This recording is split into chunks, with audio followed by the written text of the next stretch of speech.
नागपुर में विधान परिषद चुनाव को लेकर राजनीतिक माहौल फिर एक बार तेज हो गई है। सोमवार को महाविकास आघाड़ी की ओर से आयोजित प्रेस कॉन्फ्रेंस में भाजपा और महायुति पर जमकर निशाना साधा गया। नेताओं ने मतदान से पहले भाजपा नगर सेवकों को एक साथ शहर के बाहर जाने पर सवाल उठाए और ओबीसी मुद्दे को एक बार फिर प्रमुखता से सामने रखा।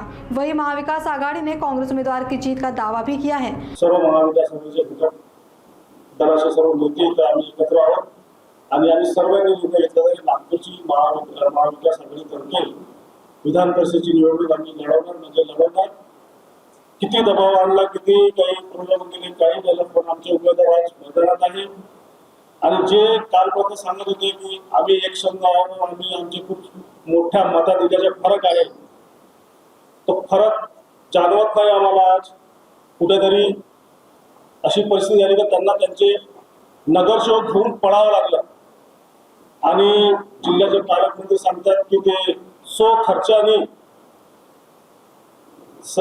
पक्षाच्या कोणत्यातरी अधिवेशनात किंवा कोणत्यातरी कार्यक्रमासाठी गेलेले आहे। त्या जिल्ह्यामध्ये विधान परिषद पहिल्यांदा लागलेली आहे, अशाचा भाग नाही आहे। आपण सर्व सुज्ञ पत्रकार आहेत तिथं, आणि किती लोक खर्चात जातात आणि किती स्फूर्तीने कार्यक्रम अटेंड करतात हे सर्व आपल्याला माहिती आहे। त्याबद्दल मला जास्त भाष्य करायचं नाही आहे, परंतु काँग्रेस आणि महाविकास आघाडीचे सर्व, राष्ट्रवादीचे सर्व नगरसेवक, शिवसेनेचे उद्धव बाळासाहेब ठाकरे नगरसेवक, काँग्रेसचे सर्व नगरसेवक जिल्ह्यातच आहेत। आम्ही कुठेही पळवापळवी करण्याचा प्रयत्न केले नाही, कारण आम्हाला ठाम विश्वास आहे की आमच्या मतदार कुठेही कोणाच्याही प्रभावात जाणार नाही। त्यामुळे आम्हाला कुठेही त्यांना कोणतेही नौटंकी न करता आम्ही त्यांना त्यांच्याच जागी ठेवलेला आहे। आम्ही सर्व महाविकास आघाडीच्या सर्व सहकारी ठरवलं होतं आणि भारतीय जनता पार्टी म्हणत होती की आम्ही 100% आमच्या फार मोठ्या प्रमाणात आमच्याकडे मेजॉरिटी आहे आणि 100% आम्ही निवडून मोठ्या फरकाने जिंकू, हा जरी त्यांचा आत्मविश्वास असला तरी प्रामुख्याने इथे सुद्धा कशा पद्धतीनं अविरोध निवडणूक करता येईल असा सुद्धा प्रयत्न त्यांचा झाला। पण महाविकास आघाडीच्या सर्वांनी त्यांनी ठरवलं तर आपण निवडून एकत्र मिळून सर्वांनी लढायची। आणि आज जर चित्र आपण पाहिलं, किती मोठा फरक सांगत असलं तरी आज सुद्धा अनेक नगरसेवक जे भारतीय जनता पार्टीचे आहेत ते आमच्या संपर्कात, आणि ही गोष्ट त्यांच्या नेत्यांना माहीत पडल्यामुळे त्यांनी सावधगिरीचा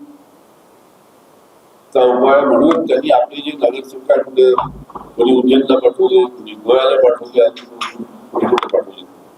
मला एक समजत नाही की इतक्या मोठ्या प्रमाणात स्वतः सांगत होते की आमची मेजॉरिटी आहे, मग इतक्या मोठ्या प्रमाणात मेजॉरिटी असताना आपले नगरसेवक आपल्या त्रिस किंवा आपल्या नागपूर ठेवायची त्यांची जबाबदारी होती। हे चित्र बीजेपीने जे आहे ते या निवडणुकीच्या माध्यमातून स्पष्टपणे दाखवलेलं आहे। शब्द द्यायचा आणि शब्द ठेवायचा म्हणजे आक्षेप आतापर्यंत आपल्या नेत्यांकडे घेण्यात आले, केदार साहेबांनी घेतलं, देशमुख साहेबांनी घेतलं, खरं ठरलं। या विचारधारेने शब्द दिले, ओबीसीचा तिसरा कॉलम घेतला नाही, ओबीसीचा तिसरा कॉलम घेतला नाही तर सगळ्याच ठिकाणी प्रतिनिधित्व जे आहे ते मागे पडणार आहे। शिक्षणामध्ये प्रचंड महागाई वाढलेली आहे, शिक्षण घेणं ओबीसीला पडत आणि ज्या पद्धतीची महागाई आहे त्या महागाईमध्ये हा बहुजन समाज भरडून गेलेला आहे। आपण पाहिलं असेल की या पंचायतांच्या माध्यमातून ज्या पद्धतीने काँग्रेसनी स्थानिक प्रश्न स्थानिक स्तरावर सुटले पाहिजे अशी निर्मिती केली, त्या ठिकाणी प्रतिनिधित्व दिलं, महिलांना सुद्धा 50% प्रतिनिधित्व देण्याचं काम जे आहे ते काँग्रेस पक्षाने आपल्या सर्व मित्र पक्षांच्या सोबत असे निर्णय घेतले। आज या स्थानिक स्वराज्य संस्थांना निधी नाही, वैशिष्ट्यपूर्ण कामासाठी निधी उपलब्ध होत नाही, जलजीवन मिशन, चांगलं स्वच्छ पिण्याचं पाणी, आरोग्याच्या चांगल्या सुविधा आणि शिक्षण याची अवस्था काय आपण पाहिलं तर जवळजवळ 20,000 शाळा जिल्हा परिषदांच्या आणि स्थानिक स्वराज्य संस्थांच्या सरकारी शाळा आहेत त्या बंद पडण्याचं काम आमच्या 12 वर्ष करून या बहुजन मुलाला शिक्षणात मिळू नये म्हणजे मनस्मृती कशी लागू होऊन गेली बघत होऊ नये अशा पद्धतीने शाळा बंद करण्याचं काम सुरू आहे। जलजीवन मिशन बंद त्या बंद झालेल्या आहेत आणि मी यासाठी मोजून देतोय की आमचं 5 वर्ष जिल्हा परिषद मध्ये सरकार होतं। सन्मान्य रश्मिताई बर्वे ह्या अध्यक्ष होत्या आमच्या सुधाताई आहेत, आमच्या अवंतिकाताई आहेत. माझ्याकडे हा लेखाजोखा आहे. आणि हा लेखाजोखा आहे याच्या भविष्यात मी बोलतोय की या 5 वर्षात जलजीवन मिशनची किती कामं झाली, शाळांच्या संदर्भामध्ये किती कामं झाली, असे किती पानं पडतो मी दाखवू की हे कामं जे आहे रश्मिताईंच्या, कुंदाताईंच्या आणि सगळ्या महिलांच्या, बहुजन महिलांच्या, अवंतिकाताई यांच्या नेतृत्वात जे आम्ही कामं केलेली आहेत त्याचं मला मी सांगतो म्हटलं तर मला बराच उशीर लागेल. ही पत्रिका जी आहे कामाची ती सोडून जातो. अशा पद्धतीने काम केलं आणि हे केल्यानंतरच ही सगळे कामं का बंद पडली. फक्त कॉन्क्रीटचे रस्ते निर्माण करण्याचं काम आणि इथेनॉल मिळून लोकांच्या गाड्या खराब करण्याचं काम याच्या व्यतिरिक्त दुसरं काहीही विकासाचं काम ज्याला विकास म्हणता येईल असं कुठलेही काम सुरू नाही. आता या स्थानिक स्वराज्यांचे जे प्रश्न आहेत, स्थानिक स्वराज संस्थेचे जे प्रश्न आहेत, त्या निधीचे प्रश्न आहेत, योजनांचे प्रश्न आहेत, केंद्र पुरस्कृत योजनांचे प्रश्न आहेत, हे बीजेपीचा उमेदवार तिथे ताकदीनं मांडू शकणार नाही. त्याचं कारण असं आहे की तिथे जे सांगितलं जातं डोळे दाखवले की खाली बसलं जातं. मंत्री एकच आहे, मुख्यमंत्री आहे, बाकीचे सगळे मंत्री जे आहेत ते फक्त सेक्रेटरीचं काम करतात.